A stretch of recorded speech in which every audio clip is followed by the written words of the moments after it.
Do you believe that college campuses across North America have become the front line in the culture war?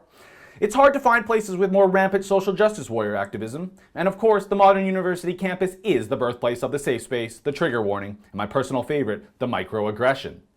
It's really been a fascinating transition from places of higher learning to adult daycare facilities. I last stepped foot in a college classroom in December of 2011, and yet anyone who attended college or university before around 2014-2015 really has no idea how bad it's getting. Sure, there was still a dreadful imbalance of liberal versus conservative professors and instructors, and yeah, the Muslim Students Association used to team up with their leftist friends in their yearly boycott, divestment, and sanctions bid against Israel. But there has been this remarkable shift away from anything intellectual on campus to pure social justice activism.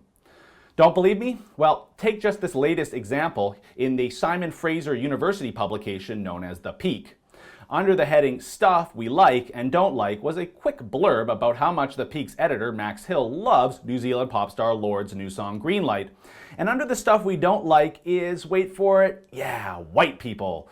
There it is again, the only racial group that can be singled out without a second thought. It begins, "Look out, white people are at it again."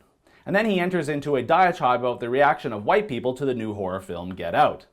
Yeah, I guess he missed Gavin McInnes' video on that very topic, but perhaps the rebel isn't on this young social justice warrior's radar just yet.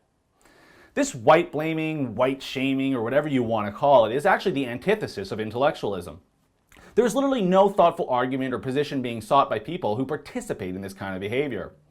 Also, if you're white and actually offended or triggered by this, then you're likely part of the problem as well. But it's still worth pointing out the obvious here. If this were any other race or creed or sexual orientation that was being called out under things we don't like, well, you know the backlash would be swift and accusations of racism, bigotry, and or xenophobia would come down hard. I reached out to Max to ask him about the article, and he did respond by saying, 1, I firmly believe that reverse racism isn't a thing.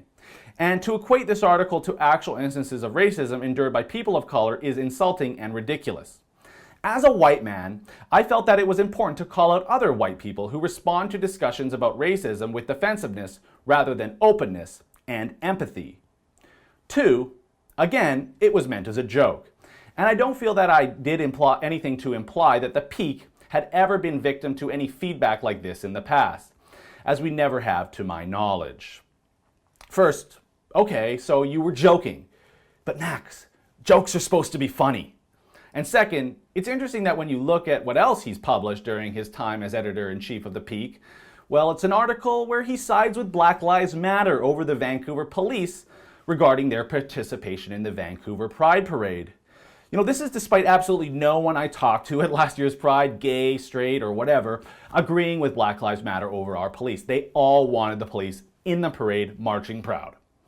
You know, fringe ideas are being incubated at universities right now. It's very clear.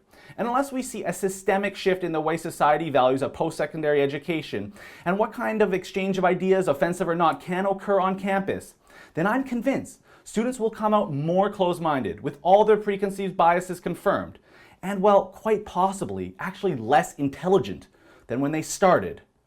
For the Rebel.media, I'm Christopher Wilson. As I said, universities are the front line in the culture war, and we keep a close eye on all of them. So make sure you click subscribe on our YouTube channel so you never miss an update.